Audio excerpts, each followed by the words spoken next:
So hello everyone, आज हम लोग देखने वाले हैं F5 का फाउंडेशन कोर्स 1 का unit 1 overview of Indian society का लेक्चर नंबर 21, जिसके अंदर आज का जो हमारा टॉपिक है वो है डाइवर्सिटी एज डिफरेंसेस। अब देखो इस टॉपिक के अंदर हम लोग को पढ़ना क्या है, तो इसके अंदर ये हमें समझना है कि देखो हमारे इंडिया के अंदर अलग अलग जगह पे अलग अलग तरह के कल्चर्स है। मतलब क्या, अब जैसे कि मुंबई में जाओगे तो वहाँ पे लोग जो है वो वड़ा पाव खाते हैं, केरला में जाओगे तो वहाँ के लोग जो होते हैं वो अलग चीज़ खाते हैं, मतलब इडली डोसा खाते हैं। और वहीं पे पंजाब में जाओगे तो वहाँ के लोग जो होते हैं वो वड़ा पाव नहीं खाते, वहाँ के लोग जो होते हैं वो आलू का पराठा खाते हैं। तो अलग अलग जगह पे हमें दिखेगा ये लोग जो है वो अलग अलग तरह होते हैं। बेसिकली संस्कृति जो होती है लोगों की वो अलग अलग होती है, कल्चर अलग अलग होता है।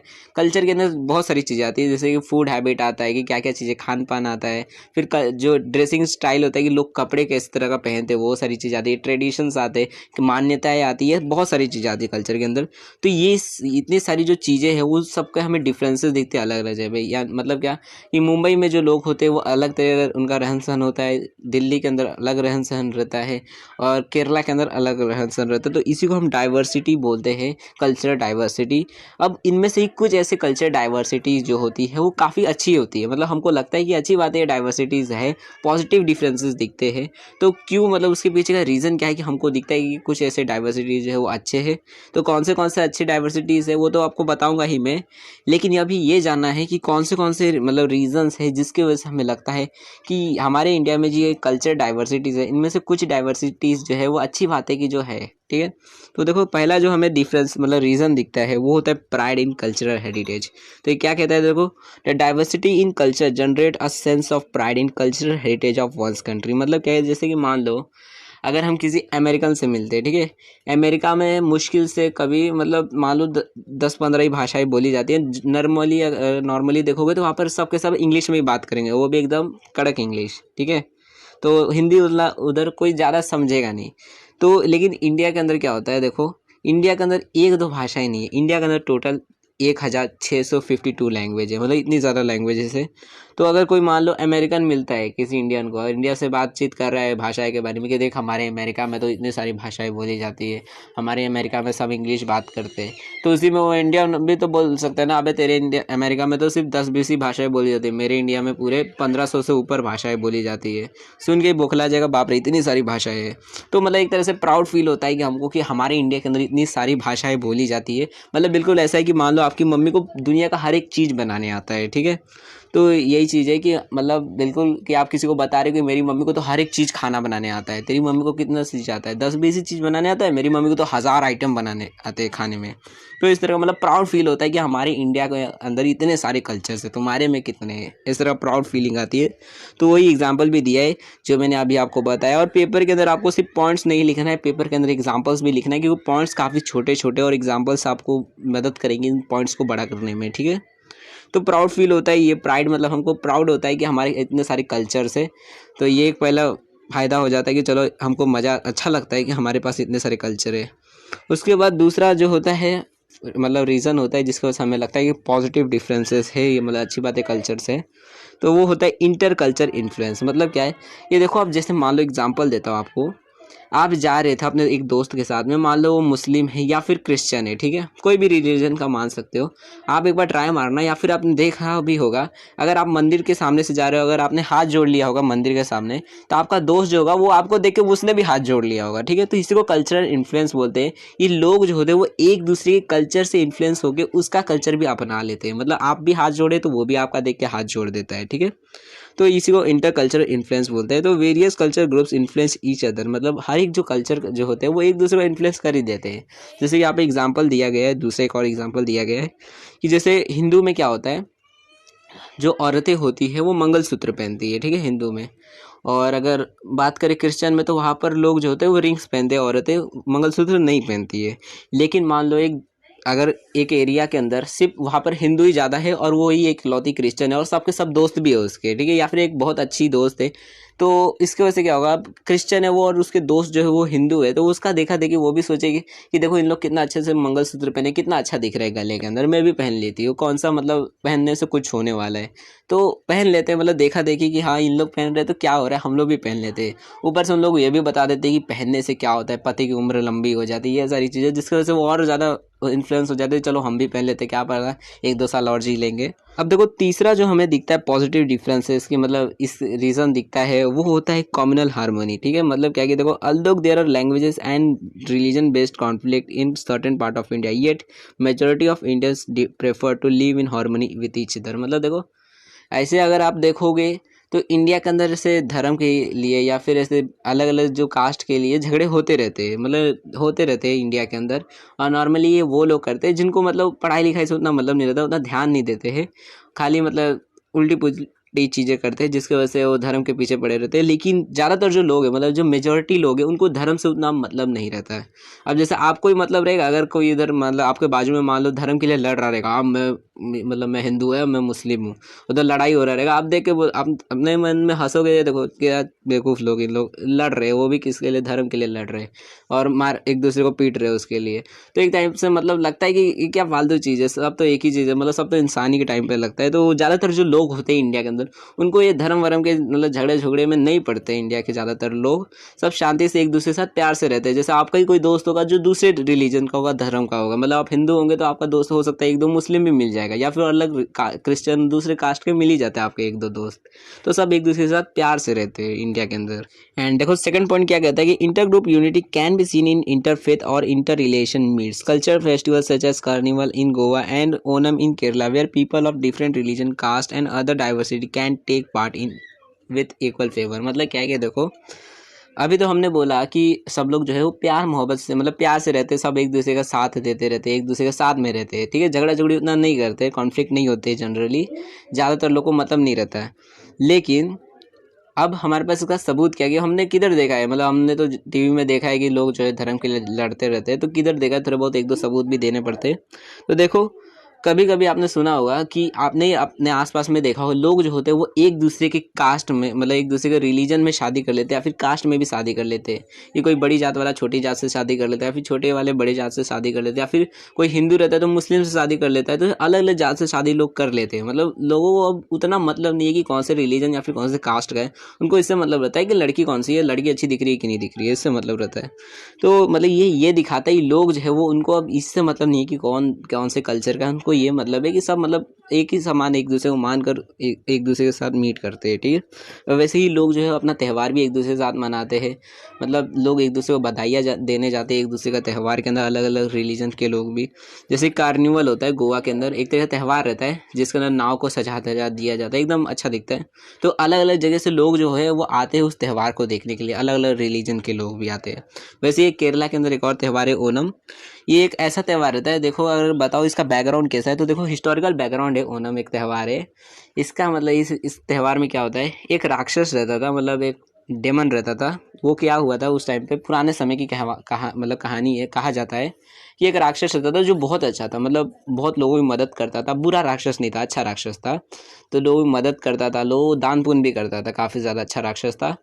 तो उसी से रिलेटेड कहानी है कि वो जो राक्षस था जब वो आया था हमारे एरिया मतलब वहाँ पर, तो उसी को मनाया जाता है, उसी त्यौहार को मनाया जाता है ओनम। और उस टाइम पे मेरे हिसाब से उस राक्षस का नाम कुछ महाबली था, हाँ महाबली था। और जो देवता थे वो काफ़ी ज़्यादा इनसिक्योर भी हो गए थे कि लोग जो है वो अब भगवान की ना पूजा करके शैतान की पूजा कर रहे।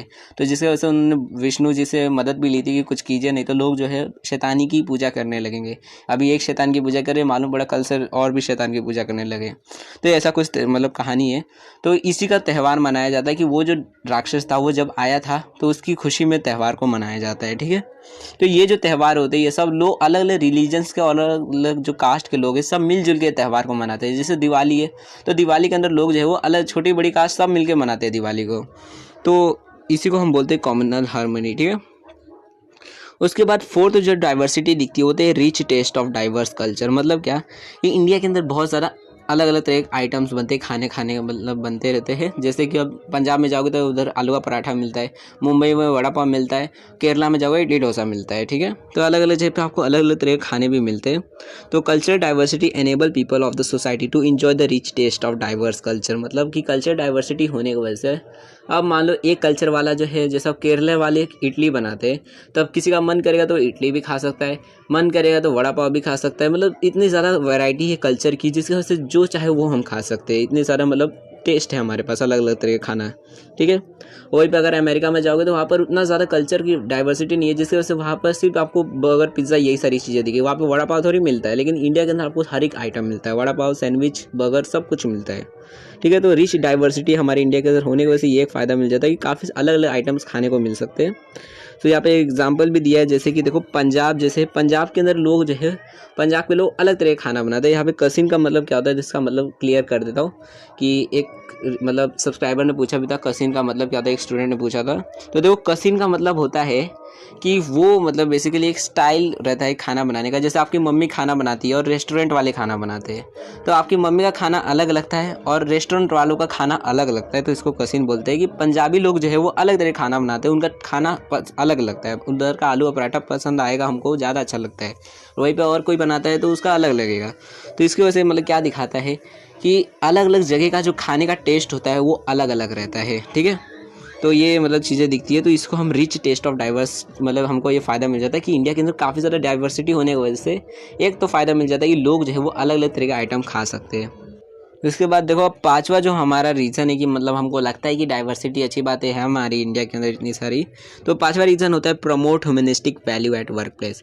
इसका मतलब क्या है, तो देखो इसका मतलब यहाँ पे लिखा गया है कि देखो when an organisation has a group of employ belonging to diverse culture, it demonstrate that the organisation recognise the diversity that exist in the people of different background.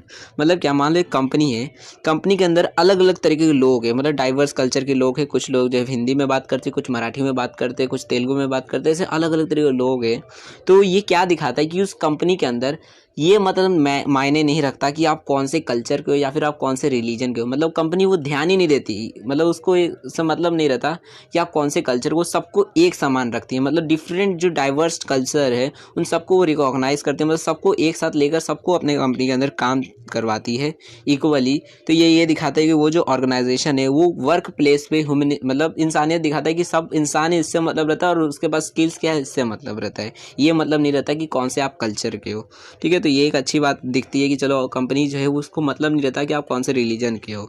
उसके बाद देखो it makes the people of organisation think that their value and worth the contribution are being realised by the organisation and the management. मतलब क्या है, अब इसकी वजह से क्या लगता है, मतलब जैसे अब कोई आदमी रहेगा, अब उसको ये मालूम है कि कंपनी के अंदर जो है वो इससे मतलब नहीं है कि आप कौन से रिलीजन को, कि आपको ज़्यादा इज्जत मिलेगा या फिर कम इज्जत मिलेगा। मतलब इससे कि आप कितना ज़्यादा मेहनती हो और कितना ज़्यादा अच्छा काम करते हो। मान लो एक आदमी बहुत ज़्यादा अच्छा काम करता है तो उसको ये लगेगा कि मैनेजमेंट जो है काफ़ी ज़्यादा मैं अच्छा काम करता हूँ, इतनी ज़्यादा मैं मेहनत करता हूँ, तो मैनेजमेंट और ऑर्गेनाइजेशन जो है वो काफ़ी ज़्यादा मतलब इज्जत करेगा मेरा, मतलब इतना ज़्यादा मेहनत किया हो तो मेरे को इज्जत भी देगा, साथ में हो सकता है मेरे को प्रमोशन भी दे दे। तो मतलब इस तरह का लोगों थिंकिंग हो जाता है कि हमारा जो वैल्यू है वो ये इससे मैटर करता है कि हम कितना ज़्यादा मेहनत करते हैं। इससे मैटर नहीं करता कि कौन से कल्चर से, इससे मैटर करता है कि हम कितना ज़्यादा मेहनत करते हैं हमारी कंपनी के अंदर, ठीक है। तो मेहनत के ऊपर फिर डिपेंड हो जाता है कि आप कितना ज़्यादा मेहनत करोगे उतनी ज़्यादा आपकी वैल्यू होगी उस कंपनी के अंदर। तो ह्यूमनिस्टिक वैल्यू बन जाती है वर्क प्लेस पे कि आप जितना ज़्यादा मेहनत करोगे उतना ही ज़्यादा आपका वैल्यू बनता है काम के इधर।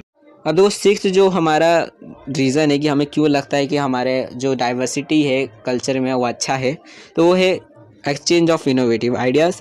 अब इसका मतलब क्या होता है, तो देखो when an organisation compresses of people with diverse background, culture and experience, new creative and innovative ideas crop up in the mind of different people. मतलब क्या, देखो जनरली अगर देखोगे तो हर एक आदमी जो है वो अलग अलग चीज़ें सोचता है, ठीक है। मतलब अब आप अलग चीज़ें सोचते हो, आपका दोस्त अलग चीज़ें सोचता है, आपका दोस्त का दोस्त भी अलग चीज़ें सोचता है।